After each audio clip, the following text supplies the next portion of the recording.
The institution of slavery in the USA and the West Indies was a horrific nightmare that millions of African Americans found themselves trapped in. But some found the opportunity to escape and give hope to others, making themselves legends in the process. These are 5 of the most daring escapes from slavery, from jumping on trains to hiding in boxes to dressing as the opposite gender. At number 5 is Frederick Douglass. Born Frederick Bailey in February 1818, he spent much of his childhood separated from his mother, living with his grandparents until the age of 6.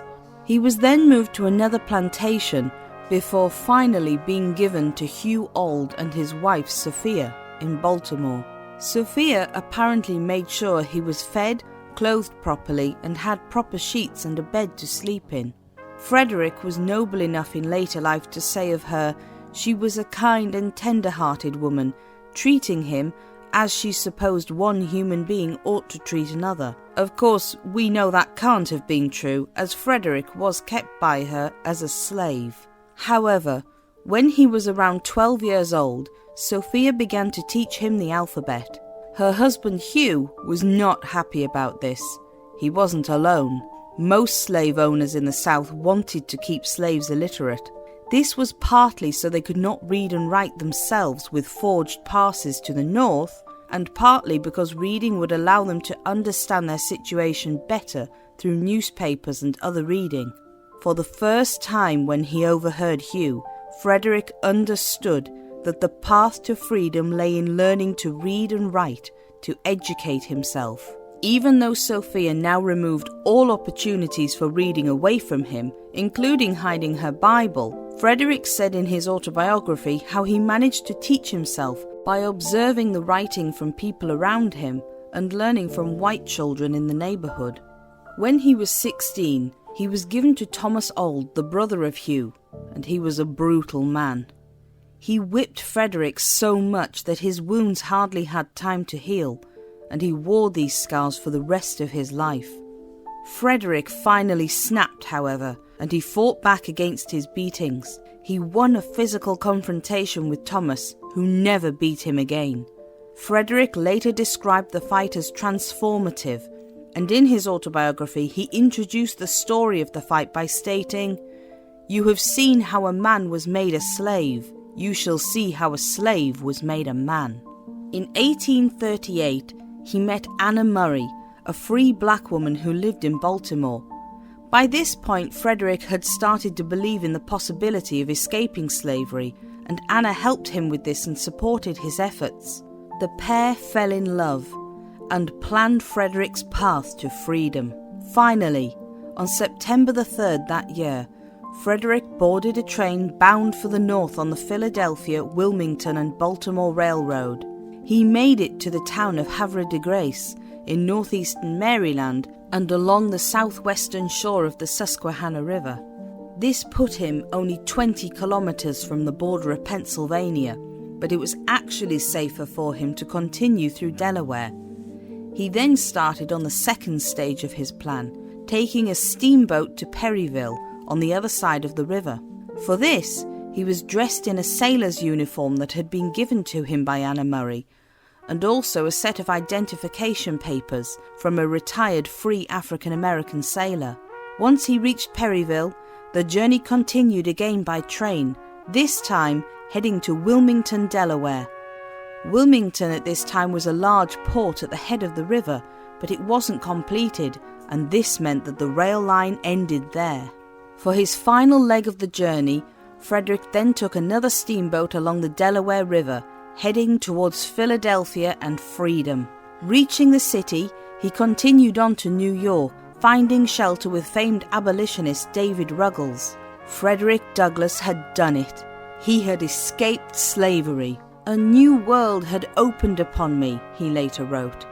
"It was a time of joyous excitement which words can but tamely describe." Despite the many changes Frederick had made on his journey, it had taken him less than 24 hours. He sent word for Anna Murray to join him, and she made her way to New York. Just a few days later, they were married on the 15th of September. They later moved to Lynn, Massachusetts in 1841. The couple had used different surnames since being married, but finally Frederick settled on Douglass after a discussion with Nathan Johnson, an abolitionist who he stayed with.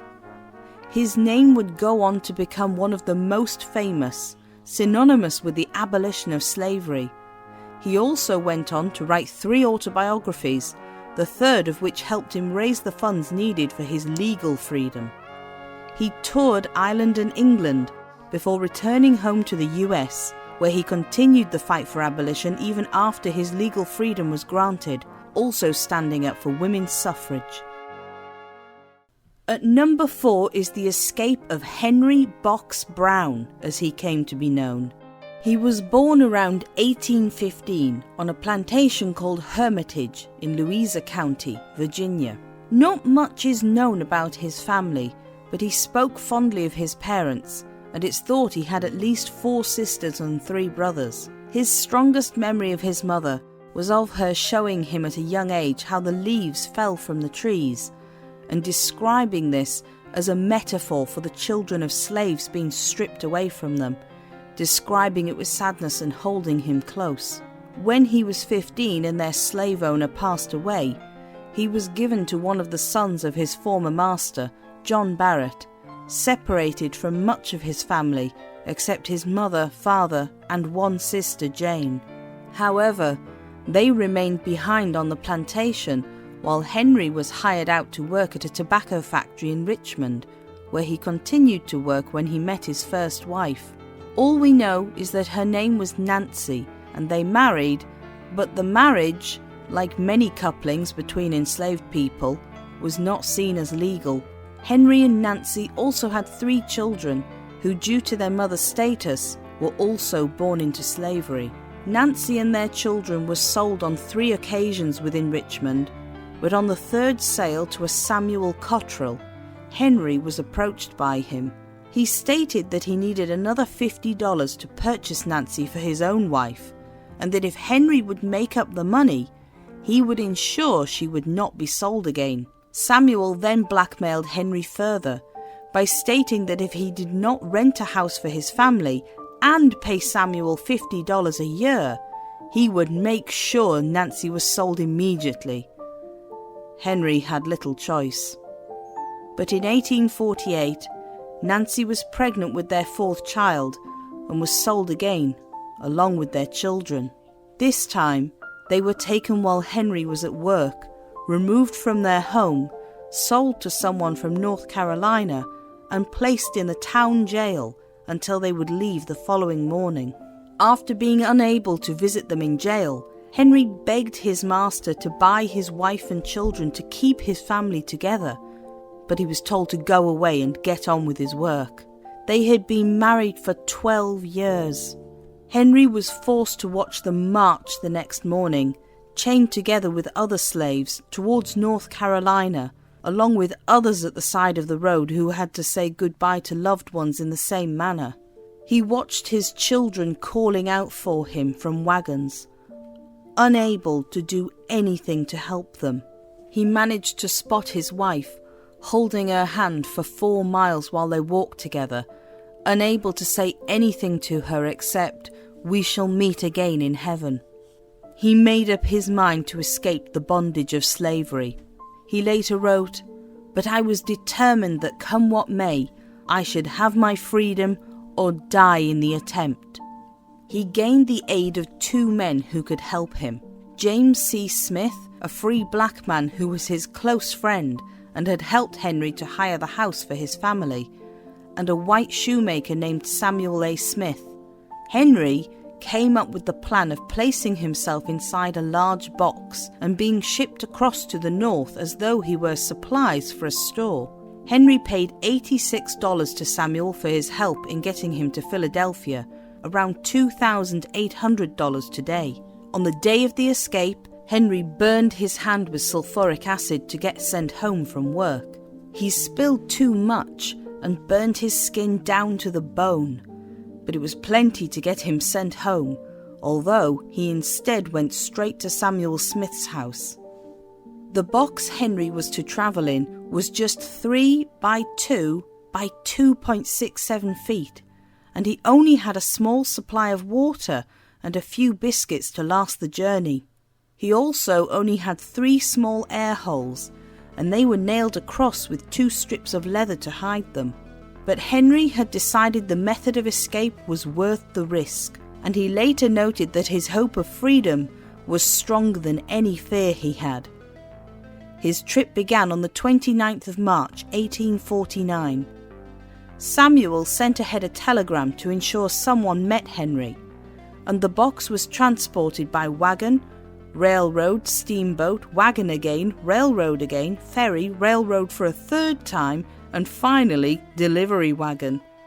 It wasn't a smooth journey, and Henry found himself bumped and tossed about, even at one point being placed upside down. He stated that he nearly passed out, but luck had it that 2 men standing nearby wanted to sit down somewhere, and they turned his box back to its side in order to do so, relieving Henry of his uncomfortable position. The entire journey took 27 hours. Henry's box was received by members of the Philadelphia Vigilant Committee on March the 30th, 1849, and they immediately helped him out. He later wrote that he broke into a hymn upon learning he was in Philadelphia and was free.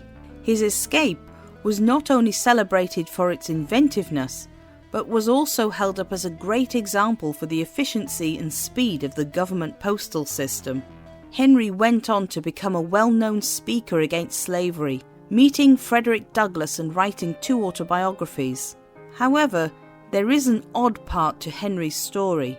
The same year of his escape, the man who had bought his wife and children sent word and offered to sell them to Henry. This would have secured their freedom, but Henry refused. This was an embarrassment for the abolitionist community, and they did their best to keep it a secret. As a result, there isn't much information on why he refused. After how he had begged and tried to return his family to him in Richmond, and how much he states in the autobiography that he loved his family, it seems odd that he refused the offer. Unfortunately, we can only guess at the reasons why. After the Fugitive Slave Act of 1850 passed, Henry fled to England as he was a publicly known figure. It was there he turned his story and character into a trade, becoming a magician and performing in plays written about his life. In 1855 he remarried, this time to a white tin miner's daughter from Cornwall, Jane Floyd. They started a family, and after slavery was abolished in the US, he returned there in 1875 with them, starting a group magic act. They later moved to Ontario, Canada, where he continued to perform until his death on the 15th of June, 1897. Daring escape number 3 is of Harriet Jacobs. Born in 1813 in Edenton, North Carolina, Harriet was born to Delilah, who also had a son, John. The father of Delilah's children was a man named Elijah Knox, who was also an enslaved person, but was favoured due to his skills as a carpenter. Sadly, he died in 1826 when Harriet was just 13. Harriet and John didn't have either their father's name or the name Horniblow, which was actually the surname of the slave-holding family who owned them and ran a tavern. Her mother used their baptisms as an opportunity to give them the name Jacobs, free of any ties and belonging just to them. When Harriet was just 6 years old, her mother died. Instead of being allowed to live with her father, as he lived on a different plantation, Harriet lived with her owner, Margaret Horniblow. She taught the young girl to sew, read, and write, skills that were extremely rare in the slave states of the South. Teaching enslaved people to read and write was seen as a dangerous thing to do, as it would enable them to educate themselves and use these skills to escape slavery. But in 1825, when Harriet was now 12 years old, Margaret Horniblow died. She was given to the 3-year-old niece of her deceased mistress, but because she was only a child, her de facto master was actually the father of the niece, Dr. James Norcom.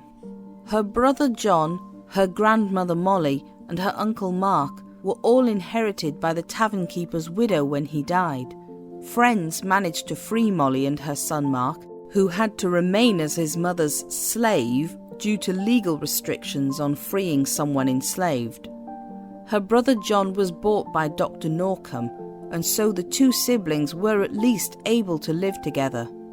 However, Dr. Norcom was far from a benevolent man, and it wasn't long before he began sexually harassing the young teenager. In her autobiography, she stated that he started by whispering foul words in her ear before his intentions became more explicit.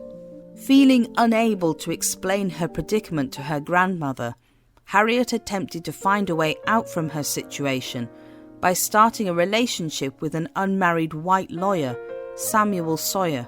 She hoped that if she had a relationship with Samuel and they had children together, Dr. Norcom would leave her alone.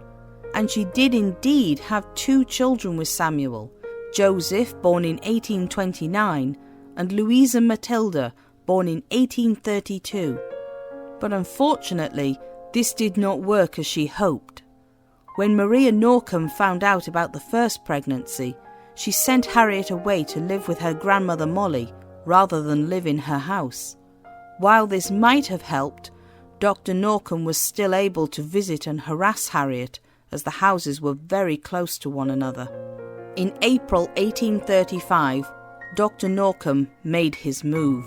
After removing Harriet from her grandmother's home, she was sent to the plantation of his son.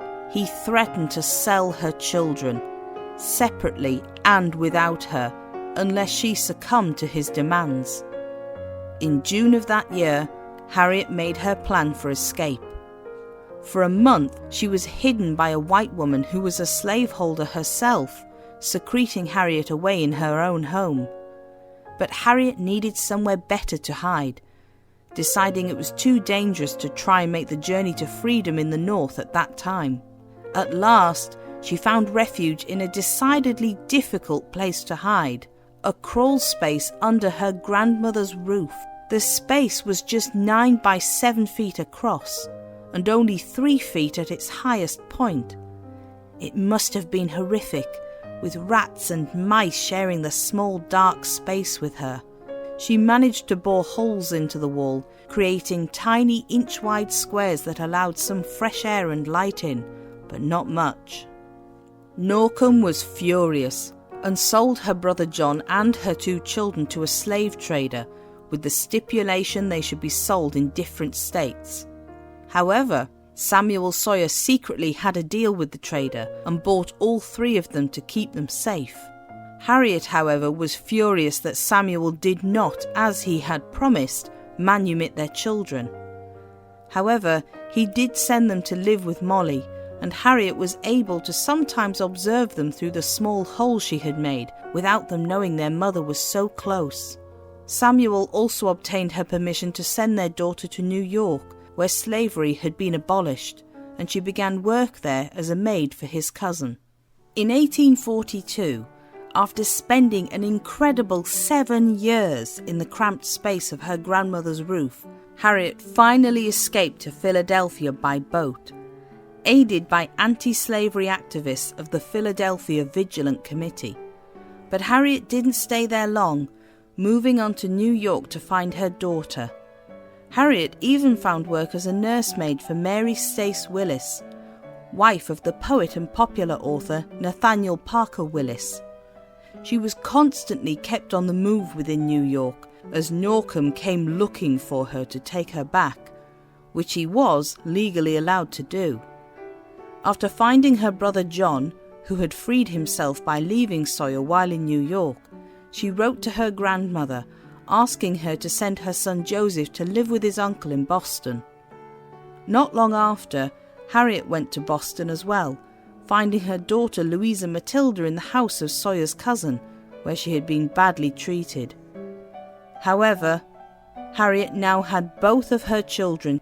In 1852, Dr. Norcom was finally dead, but his daughter Mary came looking for Harriet. Harriet was at that point a nanny again for the Willis household, this time in the employ of his second wife, Cornelia Willis. At least twice Cornelia sent Harriet, with her own baby, back to Massachusetts, which was comparatively safe. A few days later, after sending her for a second time, Cornelia sent her a letter informing Harriet that she had purchased her freedom for $300. Harriet was now legally free. She later expressed a bittersweet reaction to the news, horror that someone had been sold as a slave in the free city of New York, and love and gratitude to Cornelia for her actions. Harriet and her brother relocated eventually to Rochester, New York, working in an anti-slavery reading room and bookstore, above the offices of Frederick Douglass's paper, The North Star. Here, she would meet renowned abolitionists, including the feminist Amy Post, who became a close friend. Post encouraged Harriet to write her story, and after some setbacks, she finally put pen to paper in 1853. She started with a series of anonymous letters sent to the New York Tribune, eventually writing her autobiography and completing it by 1857, naming it Incidents in the Life of a Slave Girl. It dealt with a sensitive subject, the sexual abuse and torment enslaved women went through, and their struggle to provide a normal life for their children and as mothers. Despite her desire to tell her story, Harriet was unable to bring herself to use actual names, and so she used the name Linda Brent, changing also the names of Norcom and Sawyer. After having her manuscript rejected twice, Harriet finally found a publisher, Thayer and Eldridge. They agreed to publish the book only on the requirement that Lydia Maria Child, a famous author and outspoken abolitionist, write a preface. Harriet was nervous on account of being rebuffed by others previously, but Child was more than happy to not only write the preface, but become the book's editor. Unlike her fears the book would be met with reproach, it was well received, and Linda Brent was praised for her courage and moral rectitude. During and after the Civil War, Harriet and her daughter threw themselves into looking after those fleeing slavery and refugees who came out of the South. In 1863, they founded a free school for African Americans in Alexandria, Virginia. She briefly returned to Edenton in 1867, where she promoted the welfare of those who were now no longer enslaved, but she had to return with Louisa Matilda to Cambridge, Massachusetts, when racially motivated violence drove them back to the north. She opened a boarding house in Cambridge with her daughter and lived quietly until her death in Washington, D.C. on the 7th of March, 1897. The next daring escape on our list at number 2 is that of Robert Smalls. He was born in Beaufort, South Carolina, in 1839 behind the house of his mother's owner. His mother was Lydia Polite, who was enslaved by a man named Henry McKee. While his mother had grown up in the plantation fields, she was at that time a maid who lived within McKee's household, and although Robert had the influence of his mother's goulart culture, he also grew up in the city. Although there is no proof of who his father may have been, the McKee family favoured him, and his mother worried that he wouldn't understand the horrors of the institution of slavery. She asked that he would be sent to work in the fields and see the horrific treatment of slaves being whipped. This worked too well, leading to Robert becoming defiant against the plantation owners and frequently ending up in Beaufort's jail. His mother now requested, fearing for her son's safety, that he be hired out instead to work in Charleston. At the age of just 12, Robert was sent to Charleston, and he found work as a labourer, earning $16 a week, but being permitted to only keep $1 for himself, as the rest was sent to McKee. After doing a number of jobs such as lamplighter and working in a hotel, Robert found his calling on Charleston's docks. He learned his trade, employed as a longshoreman, rigger and sailmaker, eventually working his way up to become a wheelman. He was at this point at the level of a helmsman, but as a slave, he was not permitted to hold that job title. But one of the most important aspects of his work was that he became very knowledgeable about the ins and outs of Charleston Harbour. When he was 17, Robert met and fell in love with Hannah, an enslaved woman working at a hotel in Charleston. She already had 2 children from a previous marriage, but that didn't stop him asking for permission to marry her. They married on the 24th of December, 1856. 2 years later, in 1858, their first child, Elizabeth Lydia Smalls, was born.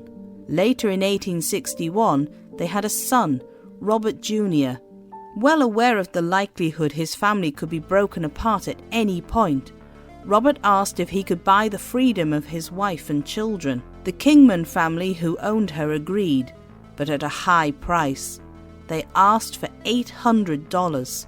Robert only had $100, and it would have taken him decades to save enough money, the equivalent now of over $28,000. But in 1861, a chance came for freedom as the Civil War began. In autumn of the same year, Robert was assigned to steer the CSS Planter, a lightly armed Confederate military transport. His main duties were to lay mines and deliver messages, troops and supplies. Building on his already impressive knowledge of Charleston Harbour, Robert grew to know intricately the rivers and byways of the South Carolina, Georgia and Florida coasts. His journeys would also mean he could easily see the Federal blockade ships just 7 miles away. Robert's skill and seeming willingness to perform his duties meant that his commander, as well as the rest of the crew, trusted him. On the 12th of May, his chance came. The Planter was docked in its usual place on the wharf, and the 3 white officers disembarked to spend the night on land as normal, leaving the black crew on the boat. Before they left, Robert asked Captain Rellier if their families could visit, something which was sometimes allowed. He and the rest of the crew were granted permission for this, with the proviso they left before curfew. Little did he know, they wouldn't be coming back. When the families came, the men revealed the plan to them, although Robert's wife Hannah already had some knowledge of her husband's escape plan. Although some of the wives were initially too scared to go through with it, the lure of freedom was more than enough, and eventually the Planter set off. Robert donned the straw hat of Captain Rellier, and briefly stopping to pick up his wife and children at another wharf, the skeleton crew aboard made their way in the direction of Fort Sumter. Not only was Robert wearing the captain's hat, but he had also studied his mannerisms and made sure to stand like him in the shadows as they passed along their way. Robert guided the ship past 5 Confederate forts, blowing the ship's whistle at each and giving the correct signals at each one. One of the later court-martialed white members of the crew would note it was a guard boat and therefore was intended to pass without interruption, something Robert no doubt knew. As the vessel drew closer to Fort Sumter, however, everyone on board grew nervous. It was well known as the most heavily armed fort with the most suspicious soldiers. Robert guided the boat, against the pleas of the anxious crew, close to the fort as normal, moving slowly past. When the challenge signal was flashed, Robert again gave the correct signals, still pretending to be the captain. There was a long pause, and the crew readied themselves for the volley of gunfire. But it never happened, and they were instead waved on through.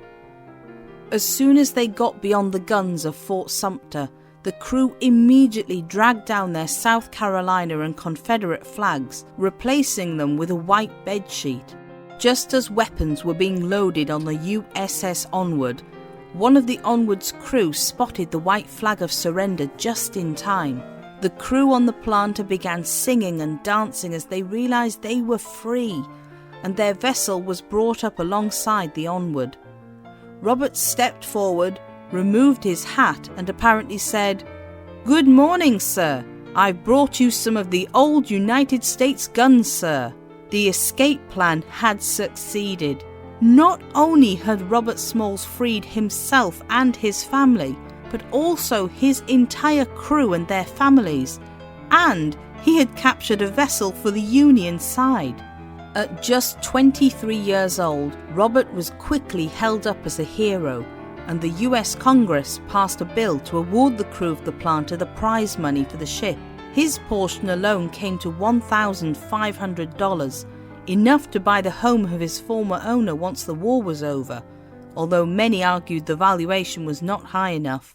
He served the rest of the war in the Union Navy, and his actions helped persuade President Abraham Lincoln and Secretary of War Edwin Stanton that black troops should be permitted to fight for the Union, something they had previously hesitated on. Where Robert's duties had been to lay mines along the river and byways, now it was his job to remove them. He was involved in many battles during the war, but one of his bravest moments came when he was piloting the planter under Captain James Nickerson. When they were at Secessionville, they were attacked by Confederate guns, and the captain fled for the safety of the coal bunker.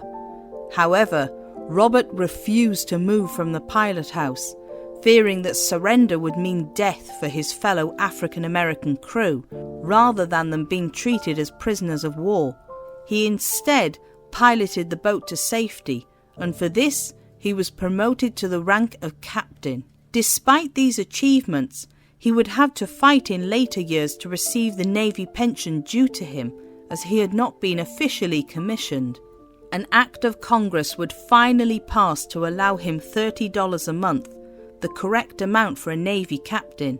He was also later paid in 1900 another $3,500 by Congress for the capture of the planter, as many felt the original amount had been too low. Robert Smalls had been unable to read or write at the start of the war, but while he lived in Philadelphia he soon became literate. At the end of the war, he returned to Beaufort, buying the McKee's house and moving his mother in with him. But he didn't stop there. He also set up a new school for African American children and went into business with Richard Gleaves, setting up a new store. He invested heavily in the Charleston area, creating a small railroad that took passengers from the wharfs to depots, and owning and publishing a newspaper, the Beaufort Southern Standard. Robert was a staunch supporter of the Republican Party, and in 1868 he was elected to the South Carolina House of Representatives. He introduced the Homestead Act and the Civil Rights Bill, working hard to ensure the Civil Rights Bill passed. He continued on to the Senate, and he was elected Vice President of the South Carolina Republican Party in 1872. Finally, in 1874, Robert was elected to the United States House of Representatives, serving 2 terms from 1875 to 1879. He and his wife and their 5 children, including his 2 stepdaughters, lived in Beaufort together until his wife Hannah died in 1883. He then married Annie E. Wigg, a schoolteacher in Charleston, and they had 1 son together, William Robert Smalls, who was born in 1892. Sadly, Annie then died in 1895. Years later, on the 23rd of February 1915, Robert also died. A monument dedicated to him in the churchyard in Beaufort, where he is buried, used part of a statement he made in 1895. "My race needs no special defence, for the past history of them in this country proves them to be the equal of any people anywhere. All they need is an equal chance in the battle of life." Finally, at number 1, we reach the most daring escape of all, that of Ellen and William Craft.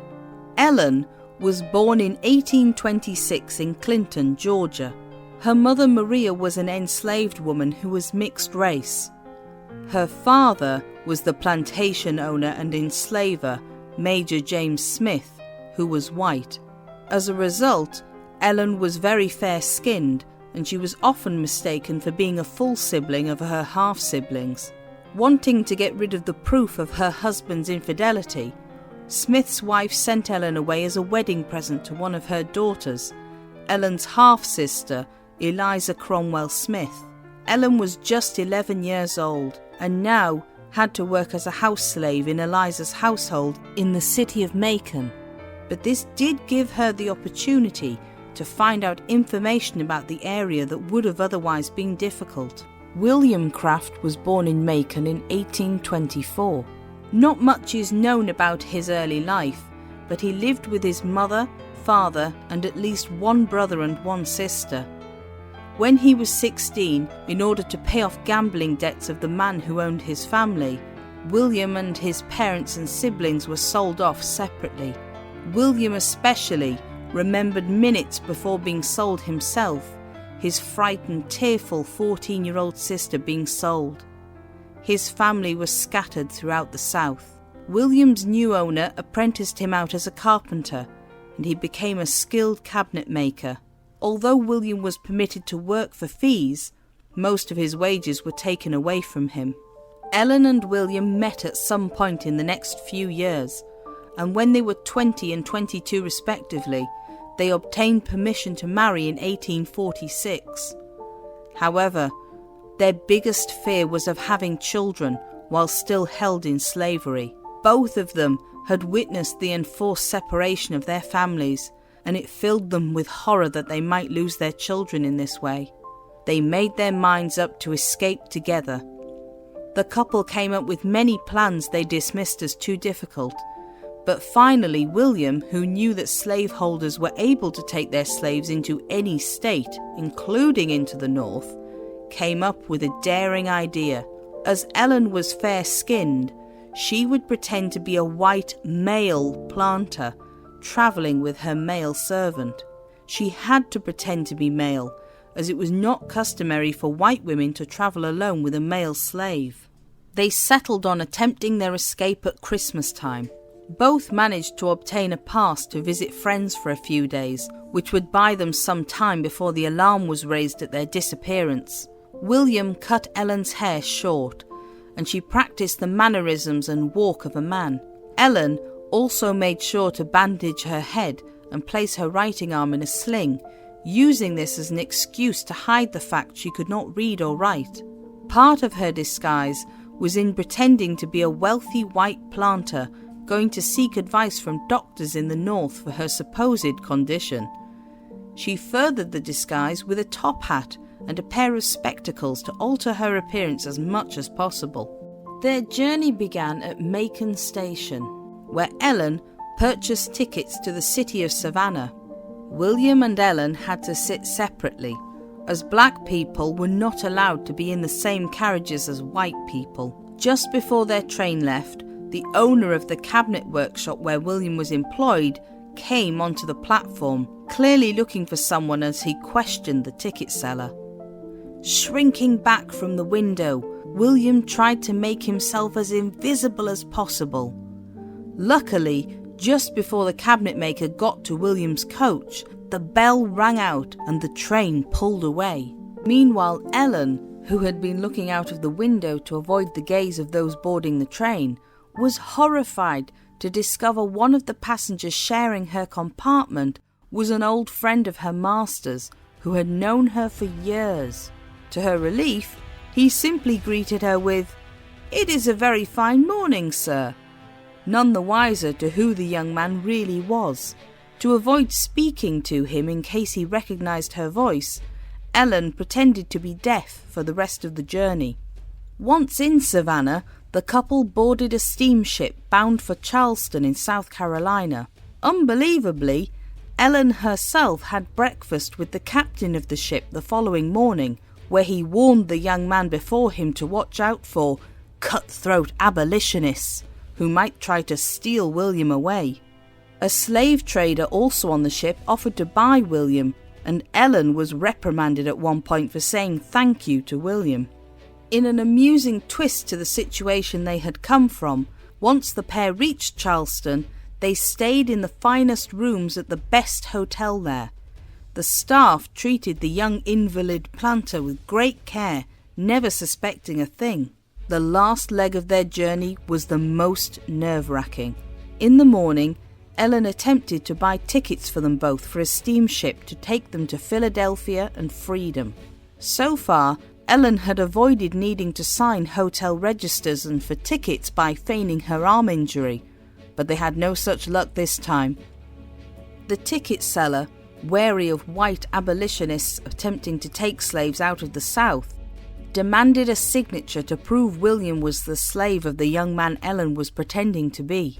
But just as it looked as though they would be stuck, fortune shined on them again. The friendly captain of the steamship they had travelled on to Charleston came by and vouched for them both, happily offering up his signature. However, they still weren't safe yet. The last stop before Philadelphia, Baltimore, had a highly vigilant border patrol. Ellen and William were asked to leave the ship and were detained until they could prove William was Ellen's slave. The couple were sure that this was where their journey ended, that they were about to be caught. The officer who had removed them stood his ground until the ship sounded that it was about to leave. The officer looked over Ellen's bandages and relented, stating that it was a pity to keep them there when the young man was obviously sick. He let them go on their way. The couple arrived at Philadelphia the next day, which just happened to be Christmas Day. In the account of their escape, they stated how once they reached the safety of the city, Ellen burst into tears and proclaimed, "Thank God, William, we're safe." Although the journey had involved luxurious hotel rooms and travel, it had been an emotionally draining and stressful journey, especially for Ellen. While William had been able to continue a role he was used to, Ellen had to pretend to be a different gender, a different class, and white. She had kept up her pretense for the sake of their freedom for several days, never once being discovered or suspected for who they really were. After settling into their new home in the North, they were encouraged by abolitionist circles to recount the details of their escape. The couple agreed to give public addresses to speak out against slavery, although often only William spoke while Ellen stood on stage beside him, as women speaking publicly was disapproved of. However, this also increased their public profile, and when the Fugitive Slave Act of 1850 was passed, the pair had to hide, with the help of friends, from bounty hunters sent to find them in Boston. It was too dangerous to stay in the US, and they travelled to England. They travelled from Portland, Maine, on land to Halifax in Nova Scotia, before making their way to Liverpool in England aboard the ship Cambria.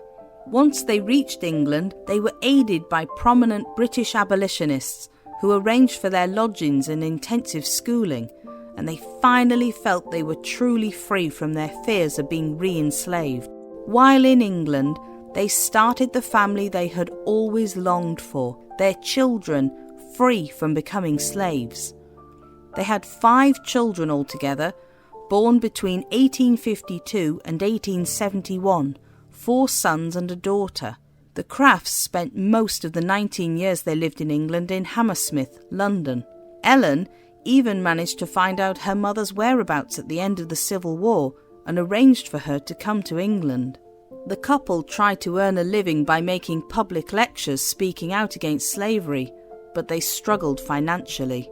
After the Civil War ended, and amendments were made to the Constitution to ensure freedom and rights to all freed people, the couple decided to return to America in 1868 with 3 of their children. Raising funds, they bought land in Georgia and built a school, the Woodville Cooperative Farm School. It helped educate and employ African Americans who were now free, but it sadly closed around 1878. The couple attempted to keep their farm going, but in the face of dropping cotton prices and racial violence, it was understandably too difficult. In 1890, they moved to Charleston to live with their daughter, also named Ellen. They lived peacefully until their deaths, Ellen dying in 1891 and William dying in 1900. All of the people on this list had many things in common. They were escaping from the horrific institution of slavery. They had witnessed separation of their families, and they would have faced death rather than return to bondage. But they were also brave, determined, united in their efforts to lend their voices and their actions to the abolition of slavery and legends in their own lifetime. Their stories and their brave escapes gave hope to millions and continue to inspire people today.